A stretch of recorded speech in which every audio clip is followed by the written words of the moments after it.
Convido todos a abrirem as Escrituras no livro de Êxodo.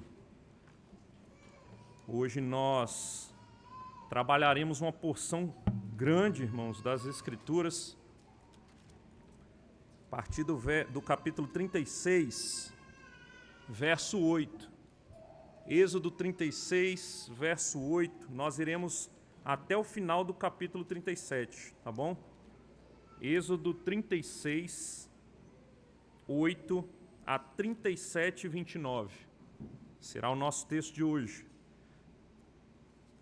Texto grande, texto longo, então peço que prestem atenção triplicada na leitura, tá? É muito fácil nós nos dispersarmos, então concentre, fique de olho no texto, vai acompanhando a leitura, tá?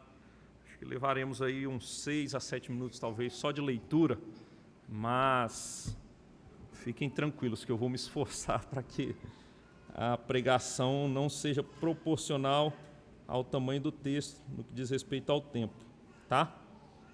Até me lembrei do meu cronômetro aqui. Então vamos lá.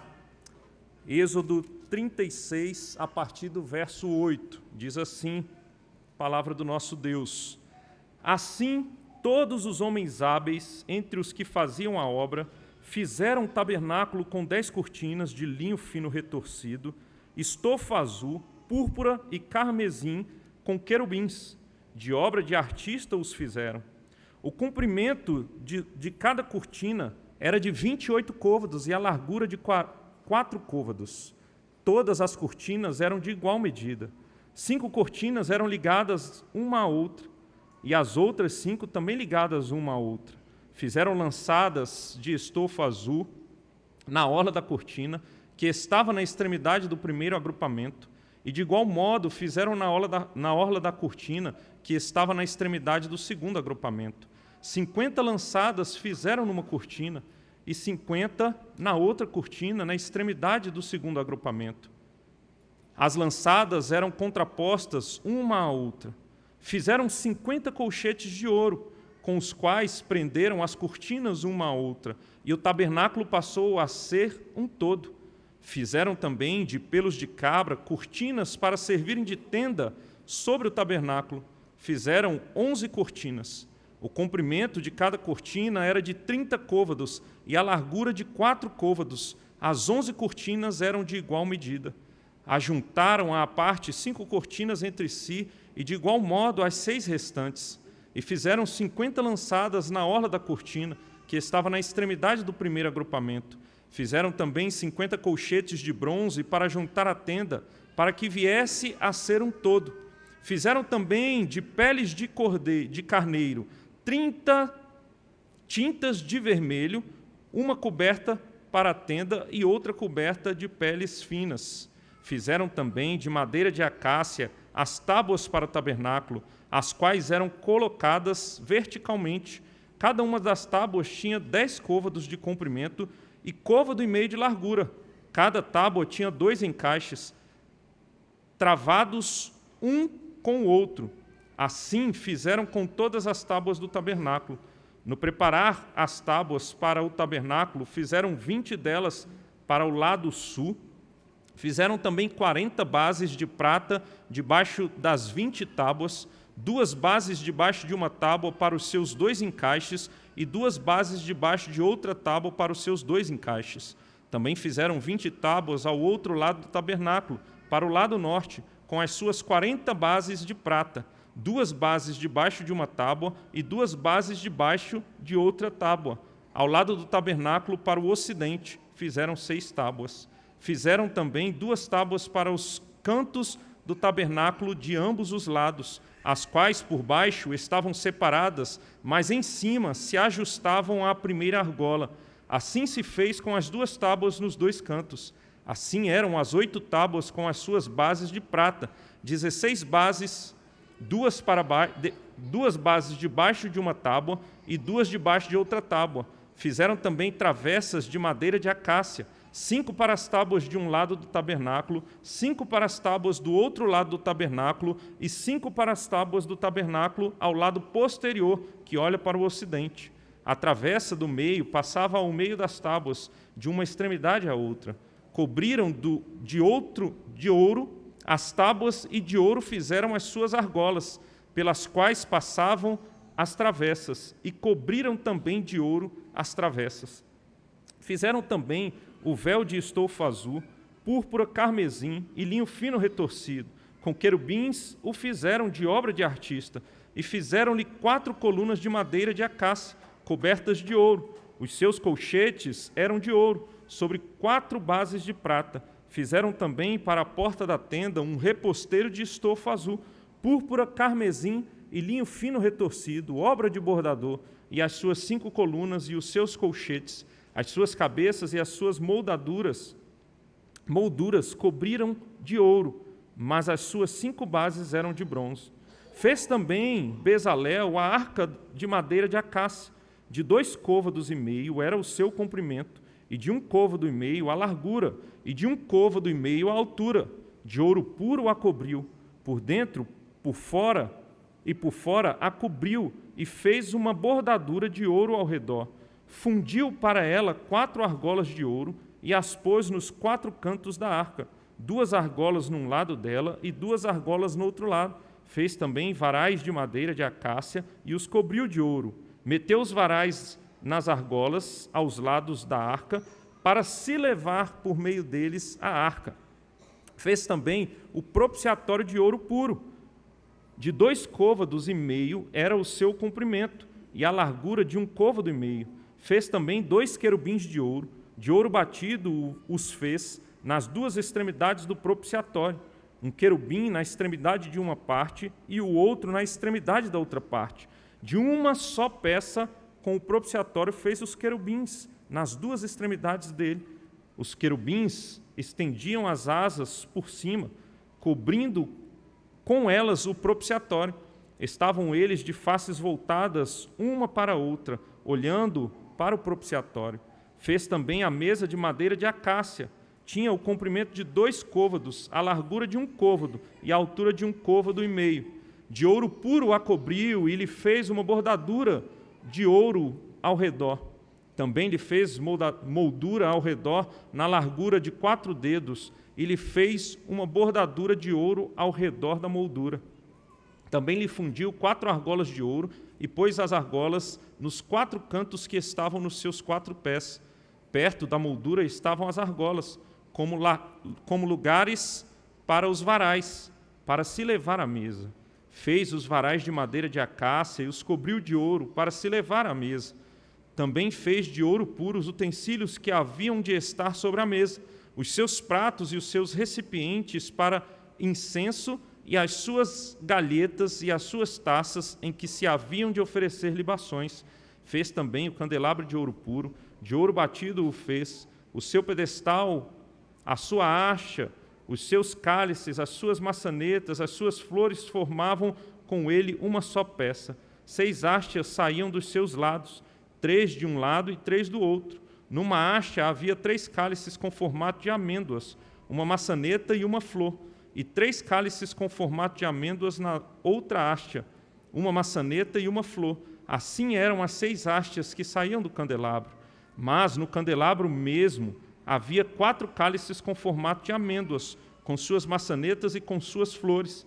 Havia uma maçaneta sob 2 hastes que saíam dele, e ainda uma maçaneta sob 2 outras hastes que saíam dele, e ainda mais uma maçaneta sob 2 outras hastes que saíam dele. Assim se fez com as 6 hastes que saíam do candelabro. As suas maçanetas e as suas hastes eram do mesmo. Tudo era de uma só peça, obra batida de ouro puro. Também lhe fez 7 lâmpadas, as suas espivitadeiras e os seus apagadores eram de ouro puro. De 1 talento de ouro puro se fez o candelabro com todos os seus utensílios. Fez de madeira de acácia o altar do incenso. Tinha 1 côvado de comprimento e 1 de largura, era quadrado, e 2 de altura. Os chifres formavam uma só peça com ele. De ouro puro o cobriu, a parte superior, as paredes ao redor e os chifres. E lhe fez uma bordadura de ouro ao redor. Também lhe fez 2 argolas de ouro debaixo da bordadura, de ambos os lados as fez. Nelas se meteram os varais para se levar o altar. De madeira de acácia fez os varais e os cobriu de ouro.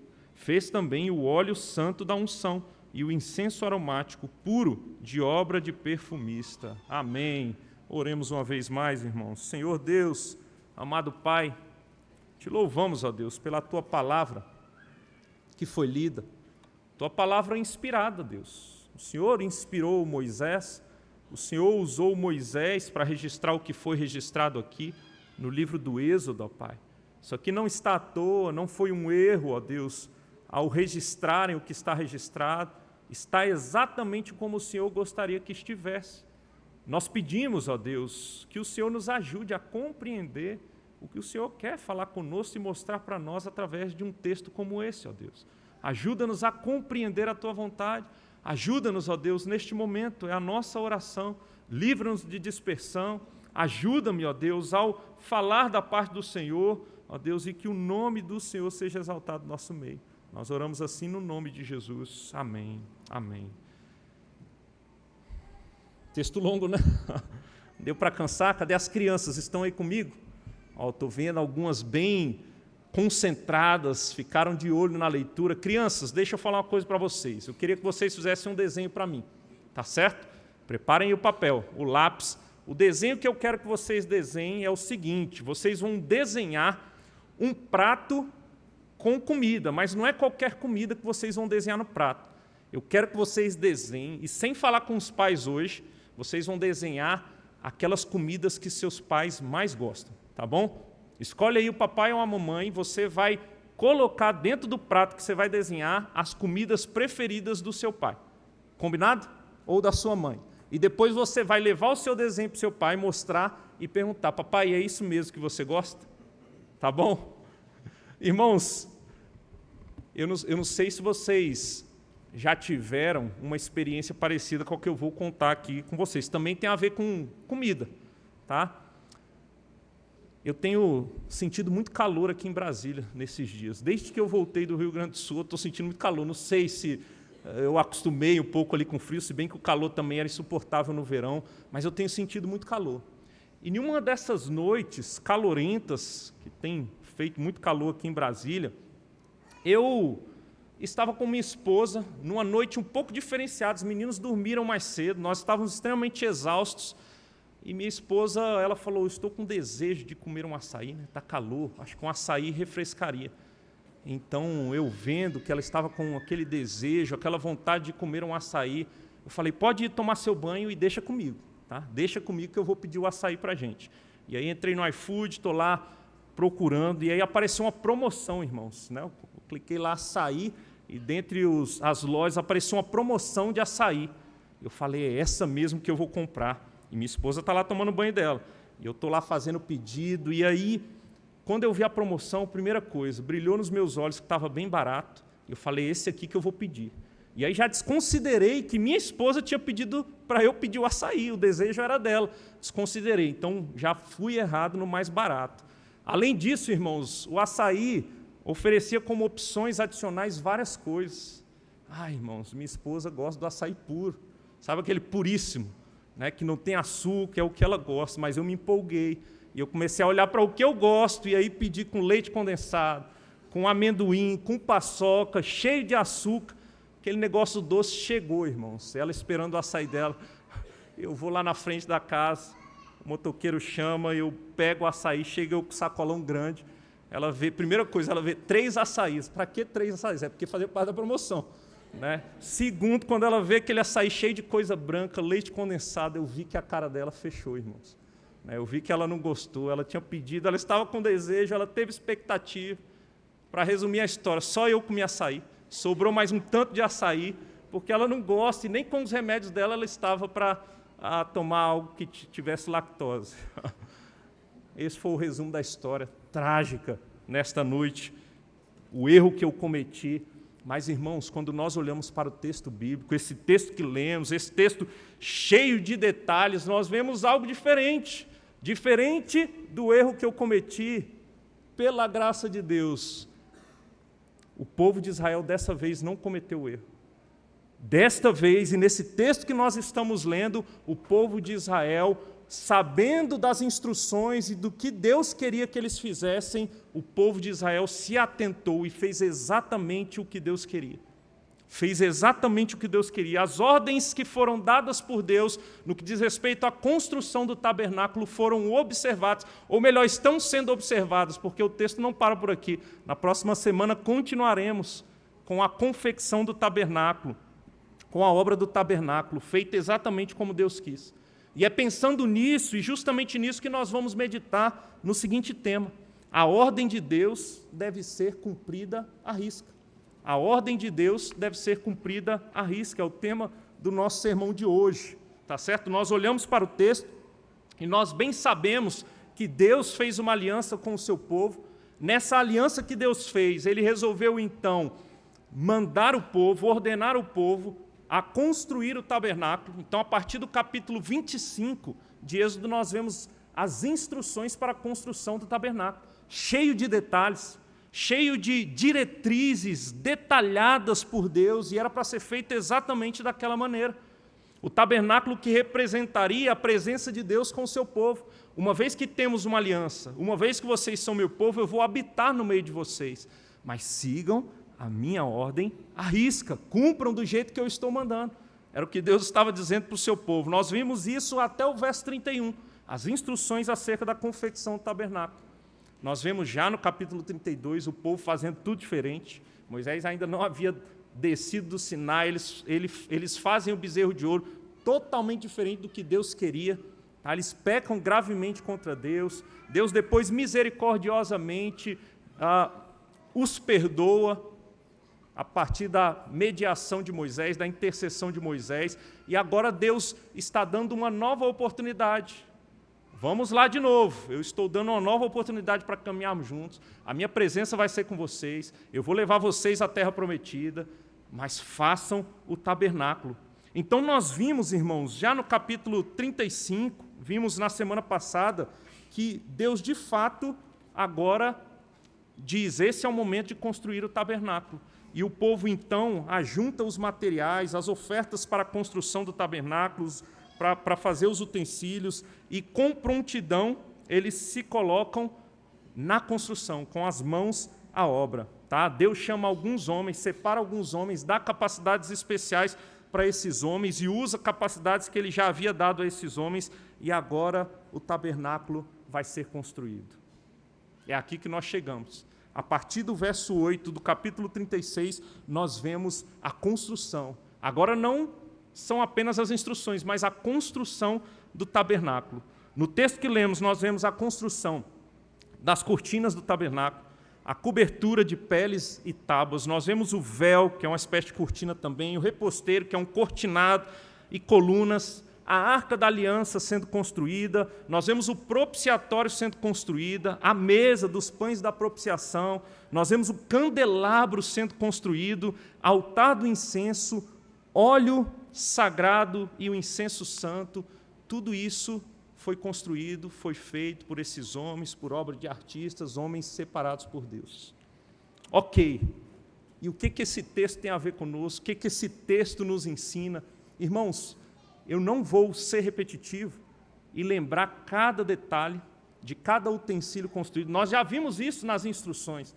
Vocês viram, inclusive com mais detalhes. Né? Eu recomendo, quem não viu, ir lá no canal do YouTube da igreja, você pode ver os sermões que tem justamente as instruções acerca da construção. Nós vemos lá os detalhamentos da construção e nós vemos como elas apontavam para Cristo, inclusive. Maravilhosas pregações, então você pode ir lá. Esses textos que nós estamos lendo, essas porções de texto, elas repetem exatamente o texto da instrução que Deus havia dado. É exatamente a repetição, irmãos. Quando nós olhamos para o capítulo 35, verso 1, ao capítulo 40, verso 38, final do livro de Êxodo, nós vamos ver uma repetição do que já havia sido dito por Deus, do que Deus já havia instruído. Nós vemos do verso 35 ao 36:7 a coleta de materiais. Nós vemos do verso 36:8 que nós lemos até o 39:43 a construção do tabernáculo, e do verso 40 de 1 a 38, nós vemos o levantamento do tabernáculo. Então percebam que se vocês olharem bem, dos versos 35, 1 a 39, 43, vocês vão ver uma repetição quase que ipsis literi do capítulo 25, verso 1, ao capítulo 31, verso 18. Depois vocês comparem. Olhem o texto e comparem quantas similaridades e quanta repetição há nesses dois textos. A instrução de Deus e a construção do tabernáculo. A instrução sobre como o tabernáculo deveria ser feito e então a construção, sendo feita exatamente como Deus havia instruído. E pensando nesse grande conjunto de texto e nessa repetição, eu queria pensar com vocês em alguns princípios, algumas verdades que esse texto mostra para nós, sem repetir o que já foi dito nas instruções. E eu gostaria, irmãos, que vocês prestassem atenção neste detalhe especificamente. O relato detalhado enfatiza a atenção, prestem atenção, a atenção que os trabalhadores deram à palavra do Senhor. Todos esses detalhes e essa repetição nos mínimos detalhes, ela mostra que os trabalhadores que foram separados para a obra, eles deram extrema atenção ao que Deus havia dito. E esse é um princípio maravilhoso que nós aprendemos aqui. Não existe, irmãos, nas Escrituras Sagradas, nenhuma repetição em escala tão grande como essa, nesses 12 capítulos nas Escrituras, esses 12 capítulos em Êxodo. Você pode procurar em toda a Escritura, não há uma escala de repetição tão grande como nós temos aqui. Isso deve nos chamar a atenção. Lembrem-se que as Escrituras foram inspiradas por Deus e tudo que está aqui tem propósito. Tudo que nós temos aqui, é por isso que nós temos tranquilidade em pregar sequencialmente as Escrituras, porque toda a Escritura é inspirada por Deus. E nós temos que estar de olho nos detalhes, e não necessariamente, ou sempre, preso aos detalhes do texto, estritamente falando, mas do contexto macro. Quando nós entendemos de onde nós estamos vindo, quando nós entendemos o fluxo da narrativa, de onde a narrativa vem vindo, nós entendemos, irmãos, que esses trabalhadores seguiram à risca as instruções de Deus, eles deram atenção à palavra de Deus. Irmãos, nós hoje lemos textos na nossa liturgia que mostram que Deus exige do seu povo santidade. Nós lemos textos que mostram que Deus exige que nós façamos a sua vontade. Ser santo é isso, é você andar em conformidade com a palavra de Deus. Se você quer ser um homem santo, e se você é do Senhor, você é chamado à santidade, você deve conhecer a vontade de Deus e fazer a vontade de Deus. Ah, mas eu quero ser feliz. Sim, se você é um cristão genuíno, a sua felicidade vai estar em fazer a vontade do seu Deus. Se queremos ser santos, precisamos observar a palavra de Deus, conhecer a palavra de Deus e praticar a palavra de Deus. O que Deus ordena deve ser seguido e cumprido à risca. Quando eu olho para esse texto, irmãos, a primeira pergunta que eu me faço é: será que eu tenho sido diligente em conhecer aquilo que Deus requer de mim na sua palavra? Será que eu tenho levado a palavra de Deus a sério e tenho, de fato, me esmerado em conhecer a vontade de Deus para a minha vida? Será que eu entendi que quando eu estou lendo as Escrituras, que esse texto que está diante de mim é a palavra do Deus vivo, que fala comigo? É uma pergunta que eu faço. Porque se eu não levar essas verdades em consideração, eu não vou levar a sério a palavra de Deus como ela deve ser levada. A palavra de Deus é o que nos guia, irmãos. Quando nós olhamos para o movimento da reforma, nós vemos um rompimento com a Igreja Católica Romana, a Igreja Católica Romana arrogando para si o título de Igreja Verdadeira, Igreja do Senhor Jesus, mas apartada das Escrituras Sagradas, se apoiando em supostas sucessões apostólicas, papais, Não, irmãos, não é isso que faz da igreja a igreja verdadeira. Sabe o que faz da igreja a igreja do Senhor, a igreja verdadeira? É a palavra do Senhor. Sabe como é que Deus governa a sua igreja? Não é por meio de sucessões, não é por meio de tradições, é por meio da sua palavra. Deus conduz o seu povo e guia o seu povo, e o seu povo vive uma vida agradável a Deus por meio das Escrituras. Por isso precisamos levar as Escrituras a sério. Assim como Deus falou com Moisés, Moisés ouviu a voz de Deus, Moisés então é fiel em transmitir o que Deus havia dito para o povo ouve o que Deus diz e segue as instruções como Deus havia dito que deveria ser na construção do tabernáculo. E este é o grande princípio que esse texto mostra para nós. Eu sei que há muitas pessoas, talvez que olhem para a nossa igreja, talvez irmãos, até no nosso meio, e achem preciosismo muito grande a maneira que nós lidamos com a liturgia. Há pessoas que podem olhar de fora e achar muito precioso, até um tanto quanto legalista, a seriedade, a maneira com que a liderança da igreja lida com o culto público, lida com a disciplina eclesiástica. Mas por que nós fazemos isso, irmãos?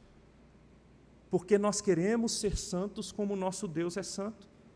Nós queremos honrar o nosso Deus vivendo e fazendo tudo aquilo que lhe apraz, que lhe agrada, tudo aquilo que lhe é propício, tudo aquilo que, de fato, Ele ordenou.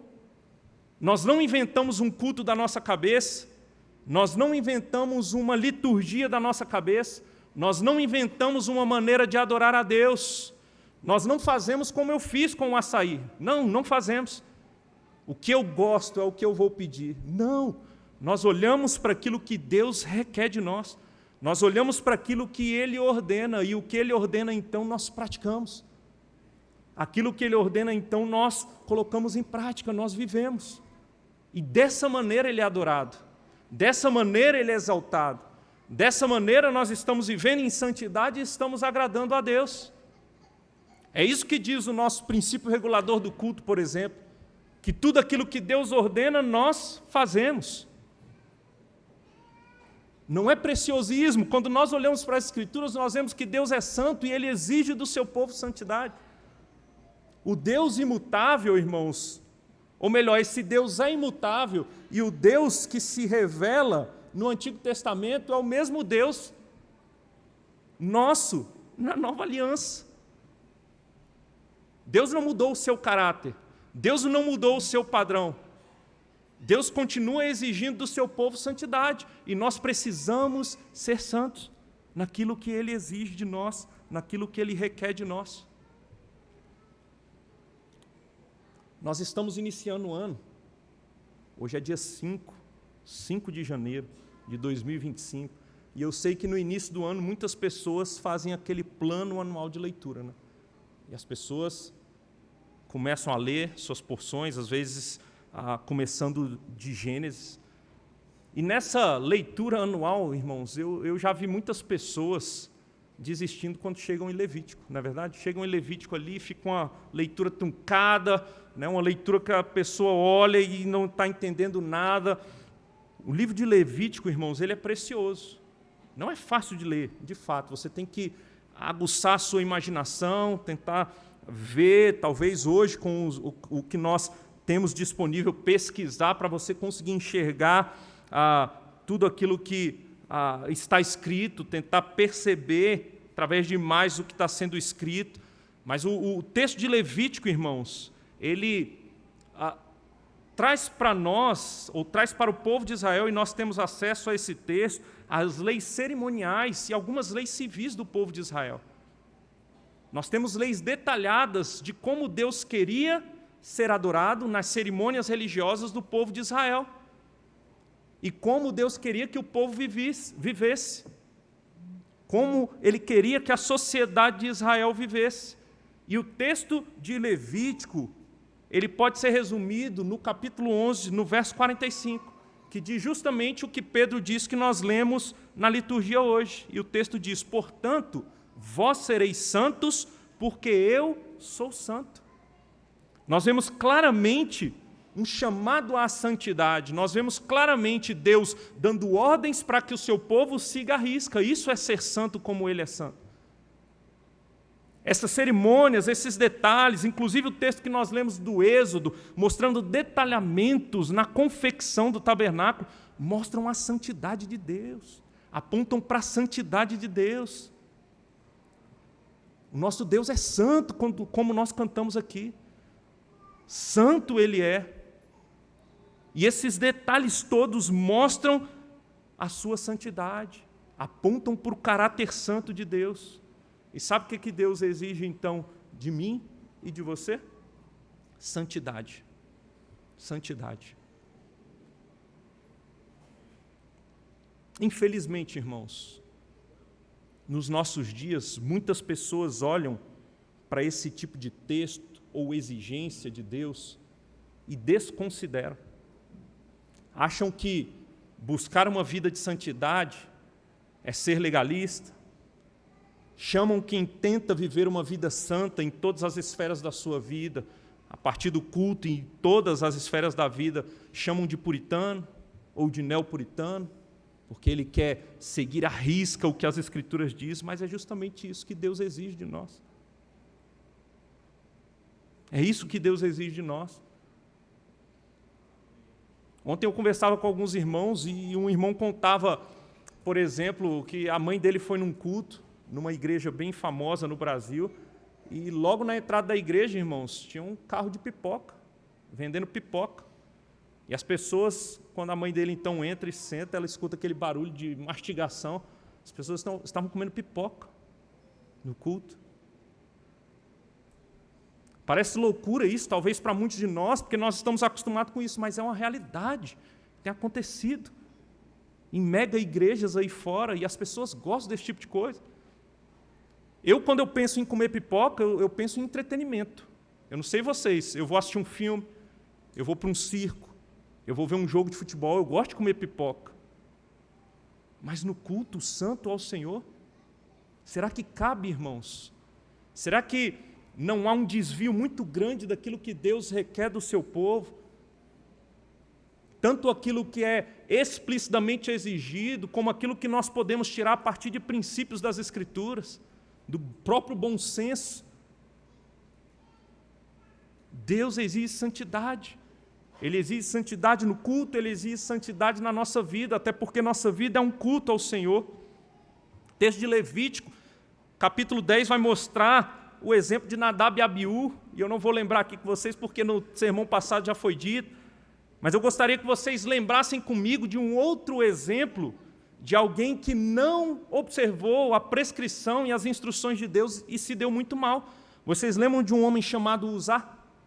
Lá no segundo livro de Samuel, capítulo 6, versos 6 e 7, nós vemos um homem chamado Uzá, que quando Davi fez aquela incursão para trazer de volta a Arca da Aliança para o meio do povo de Israel, eles então recuperaram a arca, eles estão voltando com a arca, e a arca está sendo carregada em carros de boi, os bois tropeçam, a arca vai cair, e um homem chamado Uzá mete a mão na arca. E sabe o que acontece com aquele homem chamado Uzá? Ele é morto por Deus. Deus se ira por causa do ato de Uzá. Talvez muitos de nós olhemos e falamos, que Deus é esse? O que Deus fez? Irmãos, Deus é santo. Deus é santo. Ele havia instruído como a arca deveria ser carregada. O primeiro erro que nós vemos é que a arca não deveria estar num carro de bois. Existiam argolas que passavam varões, e nós vimos isso no texto hoje aqui, lido. E essas argolas e os varões eram justamente para que carregassem a arca dessa maneira. Em segundo lugar, para tocar na arca, o sacerdote tinha que se purificar. Uzá, talvez com a melhor das intenções, meteu a mão na arca, era melhor que tivesse caído no chão. Vocês percebem como o nosso Deus é santo, irmãos? Ele é santo a ponto de os textos bíblicos nos mostrarem que não basta boa intenção. Não basta boa intenção. Ah, não, mas a pipoca é para que o povo fique ali mais firme para que a barriga fique cheinha, não ronque a barriga. Não tem boa intenção. Nós temos que entender o que Deus quer de fato. Mas pastor, vamos pensar bem aqui, né? Se nós colocarmos 40 minutos de louvor, apagarmos as luzes, pastor, mas vai lotar a igreja. Vai vir muita gente, porque o povo gosta de música, né? Deixa o tecladista ali tocando enquanto você está pregando. Principalmente no final do sermão, você já combina com ele. Quando for orar, você bota ele com um tecladinho de fundo, você vai ver um tanto de gente chorando, você vai ver quantas pessoas vão voltar, vão se sentir bem aqui no nosso meio. É isso que Deus quer de nós, irmãos? É isso que Deus exige no culto? Não basta boas intenções. Eu lembro de uma conversa que eu tive com minha mãe certa vez, e minha mãe foi de uma seita por quase 20 anos da sua vida. Ela não é mais dessa seita, ela compreendeu o Evangelho. Mas, na conversa que eu tive com minha mãe certa vez, eu disse para ela: mãe, deixa eu dizer uma coisa para a senhora. Sinceridade e verdade são duas coisas diferentes. Tem muita gente que é sincero, mas está firmado numa mentira. Não basta ser sincero, é necessário conhecer a verdade de Deus. Homens, irmãos, que se envelopam com explosivos e se explodem no meio de multidões por causa da sua religião, eles são sinceros no que eles estão fazendo. Vocês sabiam disso? Eles creem piamente que quando explodirem-se, junto com outras pessoas, eles vão acordar num paraíso, com virgens disponíveis para eles. Vocês sabiam que eles são sinceros nisso?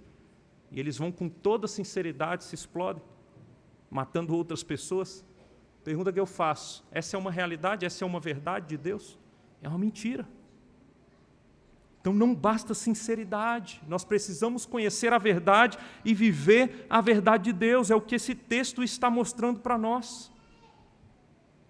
Moisés foi fiel na transmissão da mensagem, os trabalhadores foram fiéis. Neste momento, nas Escrituras, em Êxodo, os trabalhadores, o povo de Israel foi fiel, estritamente fiel ao Senhor. Eles foram fiéis e Deus quer que nós sejamos fiéis. Permitam-me, irmãos, convidá-los para abrir um outro texto, Isaías capítulo 58. Deixa o dedo aí marcando o Êxodo, depois nós voltarmos para o livro de Êxodo. Mas olha só, Isaías 58. Eu vou ler esse texto para mostrar para vocês que Deus exige santidade. E antes da leitura desse texto, permitam-me dizer algo. Nós falamos sobre o que Deus exige no culto, por exemplo. Nós falamos do princípio regulador do culto, que é o que Deus exige, é o que nós praticamos, é o que nós fazemos, a maneira que Deus quer que cultuamos, é a maneira que nós cultuamos. Mas deixa eu dizer mais uma coisa. Não basta cultuarmos a Deus da maneira correta. Nós precisamos viver a nossa vida comum, a nossa vida no dia a dia, de maneira agradável a Deus. Tá? Eu já falei isso aqui em outro sermão, mas repito, nós podemos observar tudo o que Deus quer na sua forma de culto e sermos exatos na maneira. Mas se nosso coração está longe, se temos vivido os outros dias da semana de uma maneira ímpia, nosso culto não será agradável ao nosso Deus. Se temos vivido apartado do Senhor, apartados, desonrando o nosso Deus, vivendo dissolutamente no pecado, nosso culto não vai ser agradável a Deus. E é justamente isso que acontece em Isaías 58.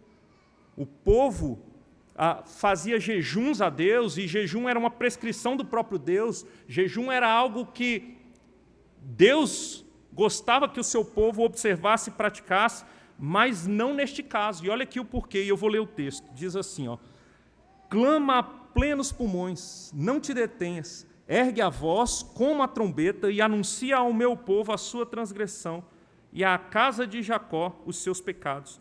Mesmo neste estado, ainda que me procuram dia a dia,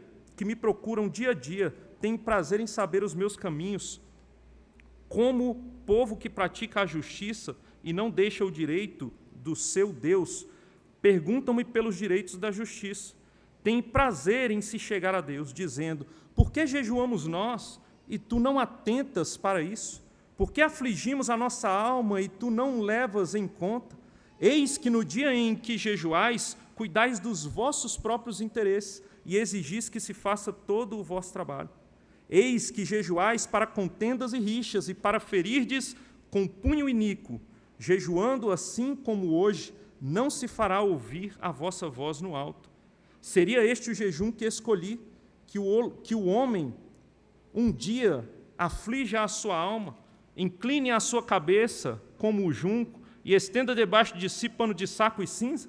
Chamarias tu isto jejum e dia aceitável ao Senhor? E agora prestem atenção, irmãos. Porventura não é este o jejum que escolhi? Que soltes as ligaduras da impiedade, desfaças as ataduras da servidão, deixes livres os oprimidos e despedaces todo o jugo? Porventura não é também que repartas o teu pão com o faminto e recolhas em casa os pobres desabrigados e se vires o nu, o cubras e não te escondas do teu semelhante? Então romperá a tua luz como a alva, a tua cura brotará sem detença, a tua justiça irá diante de ti, e a glória do Senhor será a tua retaguarda. Então clamarás, e o Senhor te responderá, gritarás por socorro, e Ele dirá: eis-me aqui. Se tirardes do meio de ti o jugo, o dedo que ameaça, o falar injurioso, se abrires a tua alma ao faminto, e fartares a alma aflita, então a tua luz nascerá nas trevas, e a tua escuridão será como o meio-dia. O Senhor te guiará continuamente, fartará a tua alma até em lugares áridos. Até aqui está bom. Já deu para exemplificar o que eu quero mostrar. Vocês percebem, irmãos? Qual era o problema do povo de Israel aqui neste momento? Não era o jejum e nem a forma do jejum. Estava correto. O ponto era, não adianta jejuar vivendo uma vida de impiedade. Não adianta jejuar e querer buscar a minha face, né, e trazendo para os nossos dias. Não adianta, no dia do Senhor, você está diante do Senhor, vir no culto manhã e noite, você deve fazer isso mesmo, participar da ceia, observar todos os detalhes do culto como foram prescritos por Deus, e segunda-feira, terça-feira, quarta-feira, quinta-feira, sexta-feira, sábado, eu vivo como se Deus não existisse. Eu vivo práticas pecaminosas. Deus coloca alguém em necessidade do meu lado e eu tento com que ajudar, eu finjo que nem vi. Eu tenho um irmão que está em necessidade e nem mesmo dobrar os joelhos para orar por esse irmão eu oro. Ao invés de proteger, cuidar da minha esposa, me doar por ela, eu sou um ogro com ela. Sou rude com os meus filhos todos os dias. Não adianta, no ambiente de trabalho, viver contando piadinhas, flertando com a mulher que não é a sua. Não adianta ficar passando a perna nos outros, mentindo por aí, dando desculpas e inventando coisas, pegando um atestado falso para não ir ao trabalho, chegando atrasado diariamente, burlando os termos da empresa onde você trabalha de alguma maneira. Não adianta, irmãos. Não adianta.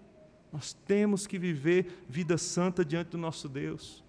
Senão tudo o que fazemos pode estar com a forma correta, mas não será agradável ao nosso Deus.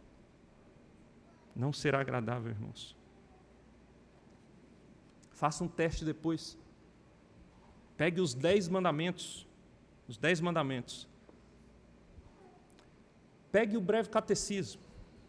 Pegue lá as perguntas, ou o catecismo maior, dos que trabalham os 10 mandamentos, que dá uma ampliada na prática dos 10 mandamentos no dia a dia, e vê como você tem falhado diante de Deus.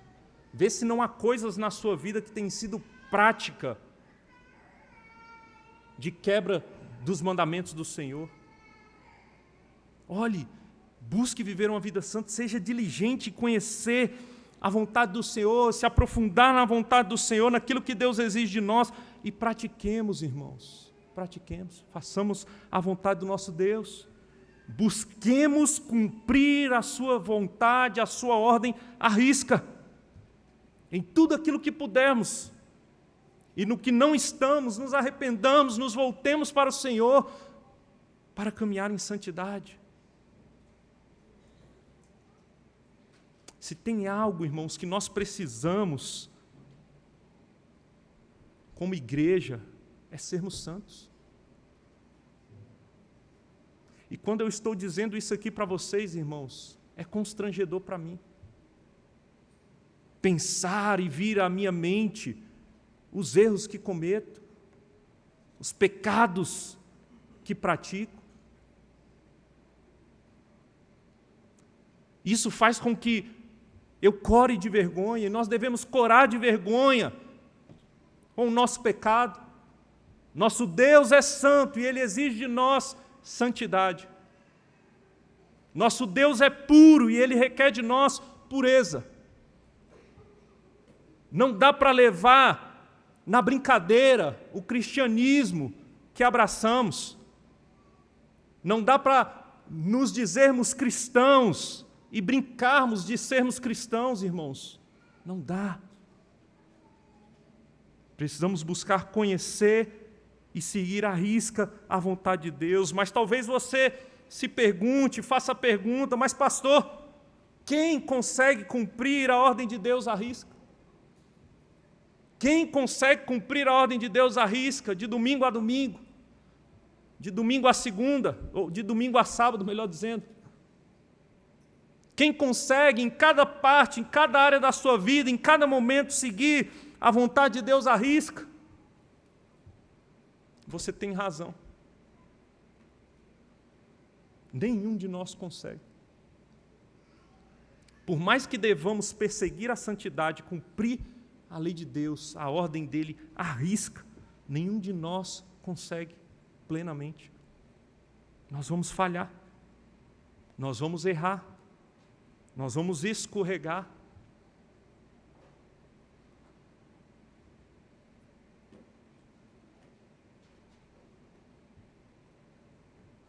É a partir daí, irmãos, é a partir desse entendimento. Por mais que busquemos, vamos falhar, é que nós devemos olhar para Cristo. É que nós devemos olhar para Jesus Cristo. Sabe por quê? Porque Jesus Cristo cumpriu a ordem de Deus à risca. Jesus Cristo cumpriu nos mínimos detalhes, em todos os detalhes, a ordem de Deus à risca. Ele cumpriu perfeitamente. Ele cumpriu a ordem de Deus passivamente. Quando Deus o enviou, ele voluntariamente então disse: eu vou ao mundo morrer por pecadores. Essa é a obediência passiva de Deus. Ele se entregou à cruz. Em última análise, não foram os romanos, os judeus quem o crucificaram, ele se entregou. Ele foi à cruz voluntariamente, ele obedeceu porque o Pai o mandou. Ele veio e obedeceu passivamente. E ele obedeceu também ativamente. Quando encarnou, em todo momento ele cumpriu a lei de Deus perfeitamente, não falhou em nada na lei de Deus, cumprindo ativamente a lei de Deus. Ele foi perfeito, ele cumpriu à risca. E é por isso que pecadores como eu e como você agora podem se achegar a Deus. Porque o Senhor Jesus cumpriu a ordem de Deus à risca. E ainda assim foi aquela cruz nos representando. Ainda assim ele foi aquela cruz, o Cordeiro imaculado, perfeito, sem mancha, sem defeito. Ele foi à cruz para que pecadores como eu e você, que não conseguem cumprir à risca a lei de Deus, tivessem a salvação, tivessem a redenção, para que fôssemos reconciliados com o nosso Criador, com o nosso Senhor. Louvado seja Deus por Jesus Cristo, o varão perfeito, o homem perfeito que cumpriu a lei de Deus. E é justamente olhando para Cristo, irmãos, que nós vamos perseguir a santificação. Sem olhar para Cristo, vamos ser meros legalistas, vamos ser ou pretensos ou pseudos autossuficientes, porque não somos, nós vamos pensar que somos, mas quando olhamos para Cristo é que seremos constrangidos para perseguir a santidade, sabendo que não conseguimos, mas que Ele conseguiu e Ele perfeitamente cumpriu a lei de Deus, e quando entendemos o que Ele fez por nós, indo à cruz, nós vamos ter desejo de satisfazer a vontade de Deus. Nós vamos ter deleite em satisfazer. Nós vamos ter vergonha quando descumprirmos a lei de Deus, entendendo o que Cristo fez por nós. Irmãos, que o Senhor nos ajude, que o Senhor nos abençoe, que o Senhor nos faça perseguir a santificação, crendo que o Santo morreu por nós naquela cruz. Que esse seja um impulso para buscarmos a santificação, e que a busca pela santificação, que a busca por cumprir a vontade de Deus, jamais seja nos nossos corações um meio de tentar satisfazer a justiça de Deus, mas entendendo que em Cristo a justiça de Deus foi satisfeita, busquemos a santificação como forma de gratidão, de viver de maneira grata para agradar o nosso Deus que nos salvou em Cristo Jesus. Que o Senhor nos abençoe. Vamos nos colocar de pé, irmãos. Na semana que vem continuaremos nessa toada da construção do tabernáculo, mas vamos caminhar que ainda temos a ceia do Senhor.